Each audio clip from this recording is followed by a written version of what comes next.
ये क्रियायोग क्या है बाबा? भागवत का क्रियायोग, जितने क्रियायोग आए हैं इस पुराणों में, उनमें सबसे सुंदर भागवत का क्रियायोग है। आप लोग कहेंगे भागवत का क्रियायोग क्या है?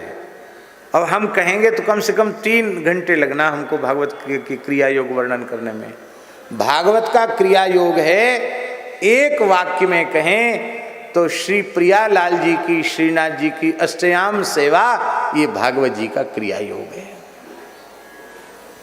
आपको हमारी बात पे भरोसा न हो तो 11वें स्कंद का 28वां अध्याय पढ़ के देख लेना। भगवान की मंगला से लेके शयन तक, शयन से लेके मंगला तक भगवान की निरंतर जो निष्काम सेवा है, उसी को क्रियायोग कहा है।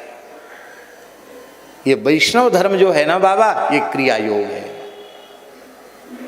और ये क्रियायोग का फल क्या है? ये क्रियायोग का फल है श्री कृष्ण सेवा की प्राप्ति, और कुछ नहीं चाहिए। सेवा का फल क्या है?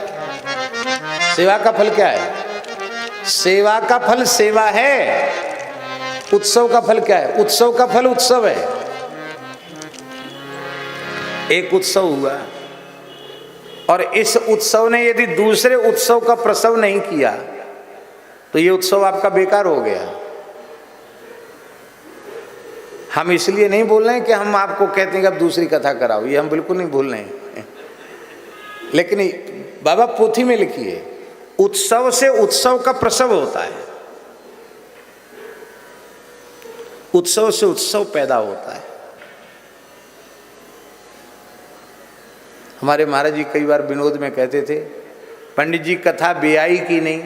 ब्याई जानते हो ना, गैया ब्याई कहते हैं ना, तो महाराज जी कहते थे पंडित जी कथा ब्याई की नहीं। ब्याई का मतलब, एक कथा के उत्सव के बाद कोई दूसरे लोग भी प्रार्थना करें कि हमको भी बड़ी इच्छा हो रही कथा सुनने की, तो समझ लो कथा सफल हो गई। हाँ, क्योंकि उत्सव से उत्सव की सृष्टि हुई है। बाबा ये कथाओं के क्रम क्यों चल रहे हैं? आज के भी युग में कथाओं के क्रम क्यों चल रहे हैं? अब भगवान ने इनको निमित्त बनाया, और भी तो लोग आए हैं, माहेश्वरी वैश्य, एक से एक संपन्न श्रीमंत लोग भी आए हैं उनमें। अब वो देखेंगे तो उनके मन में करेगा, अरे भाई इन्होंने कराया, हे गिरिराज बाबा हम पे भी कभी ऐसी कृपा करो कि हम भी आपकी दृष्टि में कुछ ऐसे ही कुछ आनंद कर सकें। तो इनके मन में आवे तो कोई बात नहीं, और कहीं गृहलक्ष्मी के मन में आ गया तो अब हमने पूछा नहीं है, हम तो बाबा को जानते हैं, हमने पूछा नहीं।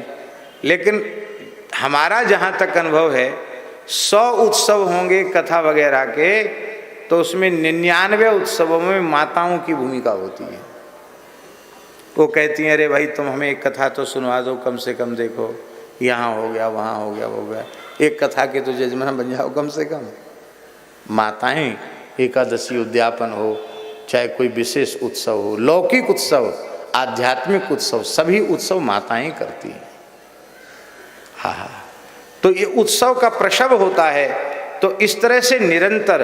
और कल एक बहुत अच्छी बात हमने कल, हाँ कल की ही बात है, कल बहुत अच्छी बात सुनने को मिली।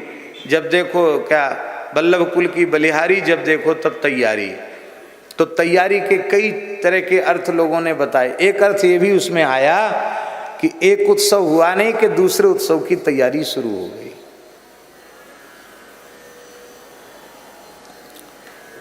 जो अर्चक है ना बाबा, सेवक, उसको फिरकी बनना नहीं पड़ता है। यदि ईमानदारी से सेवा करता तो फिरकी नहीं बना रहेगा, नाच तो ही रहेगा, पाम एक जगह रुकेगा नहीं। क्योंकि जब ठाकुर जी की सेवा का अनवसर होता है, उस अनवसर काल में भी भगवान का उत्थापन होगा, उसकी तैयारी करनी है। शयन में भी मंगला की तैयारी करनी है। ये है क्रियायोग। और भैया ये क्रियायोग क्या करना है? बोले इसको बेटा बेटी के लिए नहीं करना, रुपया कौड़ी के लिए नहीं करना, मान बढ़ाई के लिए नहीं करना। ये तो करोत यद्यत सकलम परस्मै नारायणायेति समर्पयेत। श्री कृष्णार्पणमस्तु। इसी भावना से